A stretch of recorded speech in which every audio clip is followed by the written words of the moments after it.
So yun po mga idol, no? Isa mapagpalang araw po sa inyong lahat. Gabi pala. Isa mapagpalang gabi po. Yan. Update po tayo ngayon, no? Bukas, exploration po kami. At yun nga. Medyo nalilito lang kami sa takbo ng ngayon. Sa takbo ng pattern dun sa kilos ng mga kalaban. At sa mga nagtatanong po kung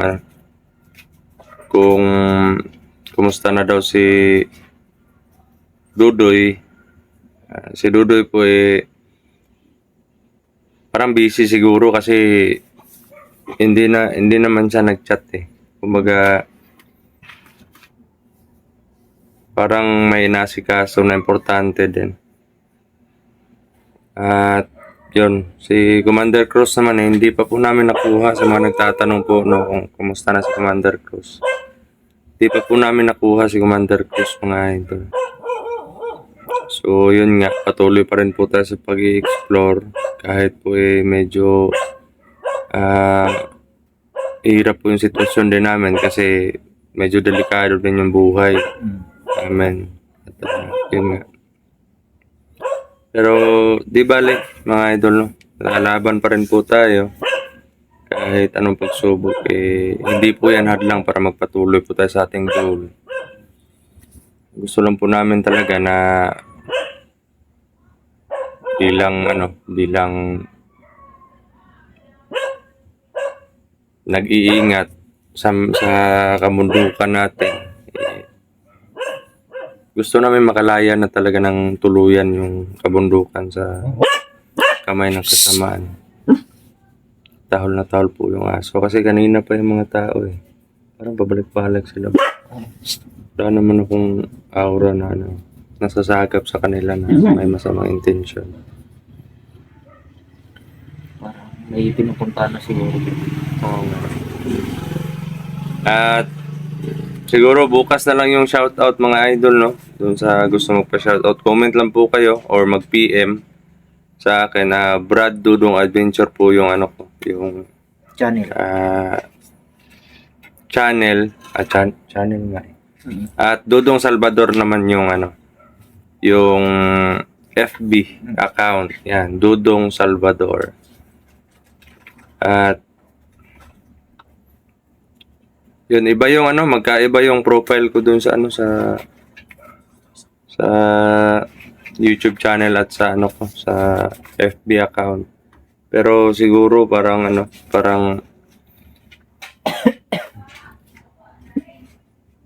parang papalitan ko yung profile ko dun sa Facebook. sa Facebook, parang itutulad ko na lang dun sa FB sa YouTube channel ko na Ganun din sa akin bro, katulad ng magkatulad lang. sa YouTube at sa ko. Yan. Anuhan ko natin. Ganun din sa akin po mga idol, no, ang gusto magpa-shoutout comment lang kayo or PM. Comment o PM lang po kayo. Para ma-shoutout po natin. No, ililista kasi namin yan mga idol kasi nawala yung listahan ko noon. Marami yun Ganun na yung kahaba Hindi, isang dupa na. Isang dupa. Sa'yo. Mitros pala. Yun mga idol, no? Nakakatawa talaga to si Brother Jerome kasi Iyan naman lang yung makapasaya sa atin bro. Kunting joke. Hindi tayo parati bro, seryoso kasi madali tayo magtanda niyan. Kahit di tayo kahit magiging palabiro tayo matanda pa rin yung mga mukha natin. Kailan tayo nagbata? Oo nga Noon, paglabas natin sa tiyan ng nanay natin bata. Ngayon matanda na.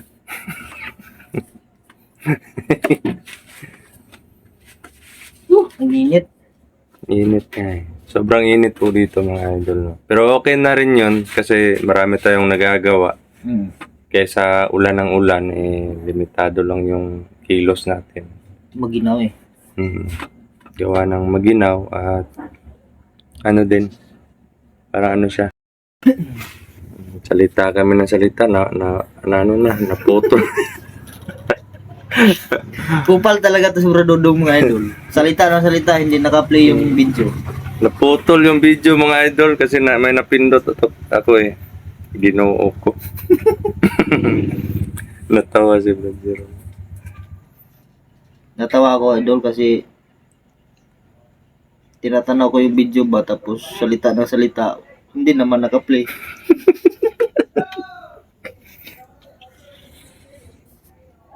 Ay, nako. So, yun, mga idol. Pagdasal nyo po pa rin kami, mga idol, na sana magtagumpay po tayo sa mission natin. Pagsagip dun sa mga, sa pagpuksa dun sa mga masasama. At sana, si Brother Cruz, makita na namin.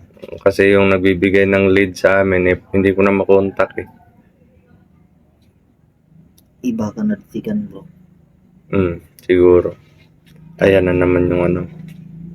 Mawawala na naman yan. Pag inano mo yan. Huwag mo nang galawin. May sisend ng link yung nag-share po ng kaganapan sa mga kapatid natin na hunters. Yung tinitignan din po namin yan para malaman po namin kung ano yung mga nangyayari. Ano yung kaganapan din. Baka dating ng panahon, di natin alam. Nasa exploration kami tapos magkapareho lang na location yung napuntahan nila. Yun, magkita-kita kami doon. Kung sila yung makapunta sa location natin or tayo. Ganun. Para hindi tayo mag-aaway ba? Baka sabihin, uy, ito kalaban to. Nagpapanggap lang to na ano. Oo nga. Pero halata naman yung aura nila. Hindi naman ako bro, hindi ako basta-basta sumusugo pag alanganin, lalo pag nakikita ko may cellphone. Parang inaaurahan ko muna. At yun, nag-live shoutout po pala sa lahat. Yun sa mga kababayan natin na nasa ibang bansa, sa mga OFWs, at sa mga solid supporters po namin, at sa mga silent viewers, yan, mag-love shoutout po sa inyong lahat. At yun, maraming salamat sa walang sawa ng suporta ninyo, pagmamahal, lalong-lalo na po sa pagdarasal, no? Sa kaligtasan namin bawat lakad. So, pasensya lang po kayo, mga idol, gawa po ng hindi po straight yung pag-upload natin ng video. Kasi, kailangan naman po na gumawa kami ng mga video na hindi naman totoo dun sa hindi naman totoong kaganapan para may ma-upload lang kami, hindi po ganun. Kung nasa explore kami, makaka-upload kami, depende po sa load or sa signal, ganun. At yun, makaka-upload kami ng upload pag sapat yung load namin at oras. Kasi sa tuwing nagpapahinga kami, doon lang kami nag-upload ng video. Alam nga naman mag-upload ka na yun. Nakikipaglaban.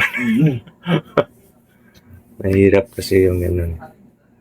Pero di bale mga idol, babawi po kami sa inyo. Alam po namin na marami pong nakakamiss sa amin dun sa mga video. Kasi minsan katulad ngayon medyo ilang araw na hindi ako naka-upload. At iniiwasan din po namin yung mga ginagawa namin bawat araw. Gawa po ayaw po namin na matrace up kami. Kasi pag umaga, wala po kami dito sa bahay. Tuwing hapon, ganon. Kasi may mga nilalakad po kami. Pinupuntahan po din namin yung mga kakilala ko dati, mga kasama ko. Hindi ko na lang po ino-on cam. Gawa po para din sa safety nila. At nag-aano po kami, nanghahagilap po kami ng lead tungkol po dun sa mga ah, ugat talaga ng kaguluhan na 'to. Mm. At yun, maraming salamat din po sa sa mga ah, nagdarasal, yun. Kasi kahit po sobrang hirap ng ng pakikipaglaban dun sa bundok, eh alam po natin na hindi po tayo pababayaan ng Panginoon, lalo't lalo na po na nagdarasal po kayo para sa amin. Kaya salute po kami sa inyo mga idol.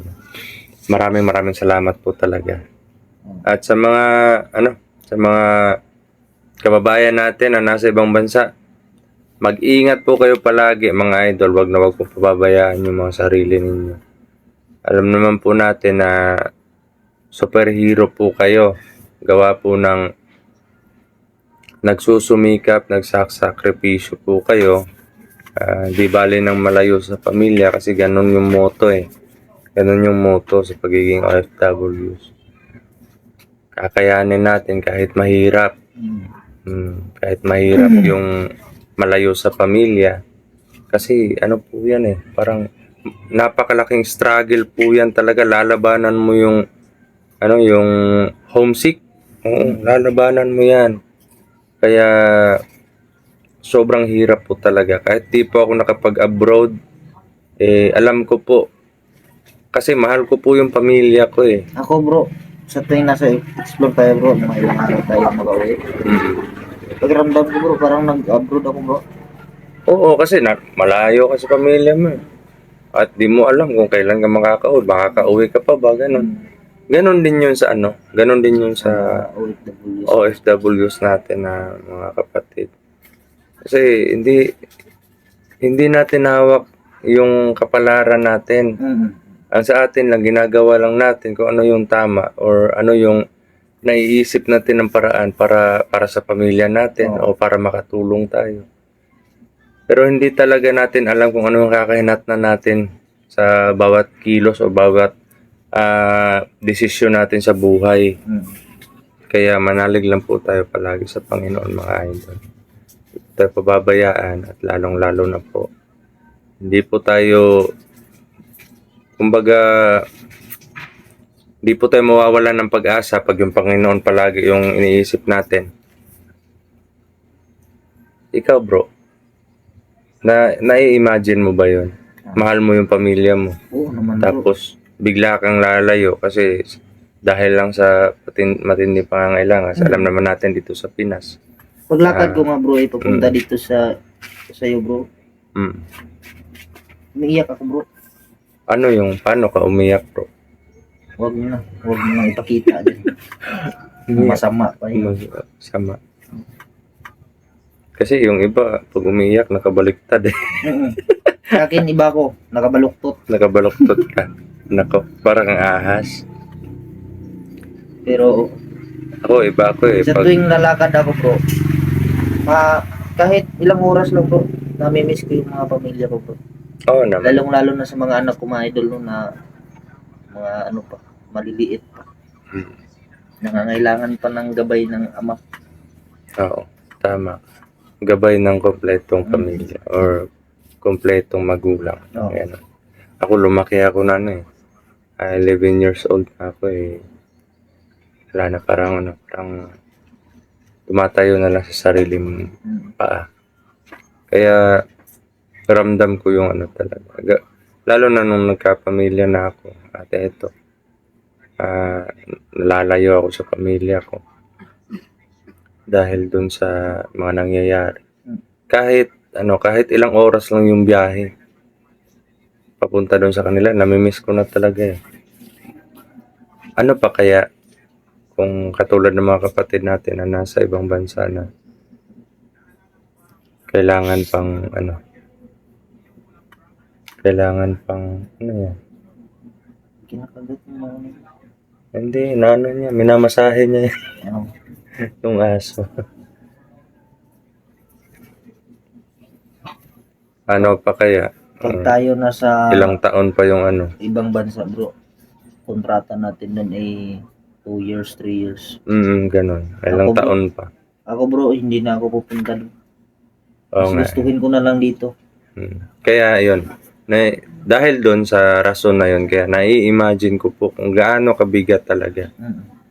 Kaya ramdam ko po yung mga sakripisyo ninyo at yung parang bigat, lalo na pag kararating mo pa lang. Mm. Kararating mo pa lang doon. Or hindi ka pa sanay. Kagaya niyan bro. First time na magpunta sa ibang bansa. Mm. Sa ano pa lang, sa biyahe mo pa lang bro na pasakay ka pala ng aeroplano. Na-miss mo na yung pamilya mo. Oo nga eh. At andun din yung takot. Andun din yung takot sa sarili Mm. na ano mangyayari sa akin doon, ganito, ganyan. Kasi marami na din tayong nababalitaan, nakikita sa balita na mga kapatid natin na OFW, ganun yung nangyari sa kanila. Nakatagpo ng amo na malupit, Mm. hindi makatao yung mga ginagawa, kaya sobrang sakit. Kumbaga, nililibing na nila yung sarili nila doon. Yung kaliwang Kaliwang paa. kaliwang paa nila. Nakalibing na. Hindi, walang kasiguraduhan. Mm. Okay lang dun sa mga yung pabalik-balik na parang sure na talaga yung nila doon, yung uuwian nila or pupuntahan nilang mga amo, ganun. Mm. Kasi minsan maraming na i-scam sa maling mga agency. Mm. Base lang po ito sa mga mga idol. Masaya, galing dito masaya. Mm, Pagdating doon, hindi alam yung ugali ng amo. ganon. Base lang po ito sa mga ito, sa nakikita or nararamdaman po namin, lalo na dun sa mga kwento na iba nating mga kapatid din natin na OFWs. Minsan nga yung mga partner nila wala na. Parang winalang bahala, parang winalang bahala na lang yung sakripisyo, Mm. yung Yung hirap. paghihirap. Mahirap po yun. Wala po akong pinatatamaan, pero masakit lang po isipin. Masakit lang po Concern lang isipin po kami mga idol.